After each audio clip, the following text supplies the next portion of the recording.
কোটা আন্দোলনকে কেন্দ্র করে সৃষ্ট সহিংসতায় ক্ষতিগ্রস্ত সরকারি স্থাপনাগুলো পরিদর্শন করে ঢাকায় নিযুক্ত বিভিন্ন দেশের কূটনীতিকগণ স্তম্ভিত হয়ে গেছেন বলে জানিয়েছেন পররাষ্ট্রমন্ত্রী ডক্টর হাসান মাহমুদ। কূটনীতিকদের পরিদর্শন শেষে রাষ্ট্রীয় অতিথি ভবন পদ্মায় ব্রিফিংয়ে তিনি একথা জানান। পররাষ্ট্র মন্ত্রণালয়ের তত্ত্বাবধানে ঢাকায় নিযুক্ত ৪৯টি মিশনের প্রতিনিধি ও ২৩টি দেশের রাষ্ট্রদূতগণ এসব স্থাপনা পরিদর্শন করেন। মিরপুর ১০ নম্বরে ক্ষতিগ্রস্ত মেট্রো রেল স্টেশন, বনানী সেতু ভবন, মহাখালী পুরনো স্বাস্থ্য অধিদপ্তর এবং রামপুরায় বিটিভি ভবন পরিদর্শন করেন বিদেশি কূটনীতিকগণ।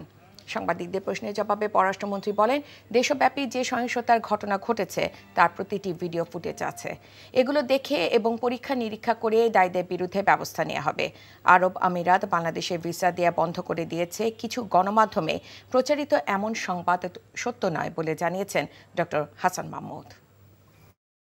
তারা সচক্ষে দেখার পর তারা স্তম্ভিত হয়ে গেছে। আমি নিজে স্তম্ভিত। আজকে রাষ্ট্র আক্রান্ত, বিদেশে বিভিন্ন জায়গায় গুজব ছড়ানো হচ্ছে। আজকে বিদেশি কূটনীতিকরা যাওয়ার পর তারা অনেকেই বলছে দিস ইজ শেম। অনেকেই আমার কাছে তাদের অনুভূতি প্রকাশ করেছে এবং সবাই বলেছে উই আর উইথ ইউ, আমরা তোমাদের সাথে আছি এবং তোমাদের একটি ইন্টারনাল অ্যাফেয়ার, আমরা তোমাদের সাথে আছি। এখন জন্ম সনদ দিয়ে খোলো বিকাশ স্টুডেন্ট অ্যাকাউন্ট। নিজের বিকাশ নিজে কর।